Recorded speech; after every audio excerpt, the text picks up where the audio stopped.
ബഹുമാനനായ മുഖ്യമന്ത്രി Shri V D Satheesan, വേദിയിലിരിക്കുന്ന മറ്റ് ബഹുമാനരെ, പ്രിയപ്പെട്ട നാട്ടുകാരെ, വളരെയധികം സന്തോഷത്തോടും അഭിമാനത്തോടും കൂടിയാണ് ഈ വേദിയിൽ, പ്രത്യേകിച്ച് ഈ ഇൻഡോർ സ്റ്റേഡിയത്തിൽ രാജീവ് ഗാന്ധി സ്പോർട്സ് സെൻ്ററിൽ ഞാൻ നിൽക്കുന്നത്. നേരത്തെ ഹൈബി സൂചിപ്പിച്ച പോലെ എൻ്റെ ജീവിതത്തിൻ്റെ അല്ലെങ്കിൽ ദൈനംദിന ജീവിതത്തിലെ ഊർജം തുടങ്ങുന്നത് ഈ സ്റ്റേഡിയത്തിൽ നിന്നാണ്. ഇവിടുത്തെ ബാഡ്മിൻ്റൺ കളിയിൽ നിന്നും അല്ലെങ്കിൽ ബാസ്കറ്റ്ബോൾ ഗെയിമുകളിൽ നിന്നും തുടങ്ങി ആ ഊർജം പകൽ മുഴുവനും അല്ലെങ്കിൽ രാത്രി വരെയും ഷൂട്ടിങ്ങുകൾക്കും മറ്റു കാര്യങ്ങൾക്കും ഒക്കെ ആയിട്ട് വരുമ്പോൾ അതേ വേദിയിൽ നിന്ന് അതേ സ്ഥലത്ത് തന്നെ പുതിയ നിയുക്ത മുഖ്യമന്ത്രിക്ക് ഒരു വരവേൽപ്പ് അല്ലെങ്കിൽ സ്വീകരണം നൽകുമ്പോൾ കൊച്ചിക്കാരോടൊപ്പം മലയാളികളോടൊപ്പം ഞാനും സന്തോഷിക്കുന്നു, അഭിമാനിക്കുന്നു.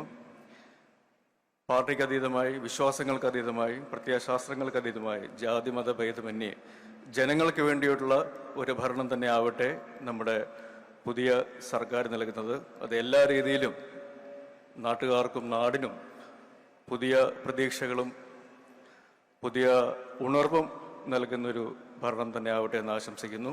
ഒരിക്കൽ കൂടി ഒരു എളിയ കലാകാരൻ എന്നുള്ള നിലയിലും കേരളത്തിലൊരു പൗരൻ എന്നുള്ള നിലയിലും ഈ സർക്കാരിനും നമ്മുടെ നിയുക്ത മുഖ്യമന്ത്രിക്കും എല്ലാവിധ ഭാവങ്ങളും നേരുന്നു. നന്ദി, നമസ്കാരം, ജയ് ഹിന്ദ്.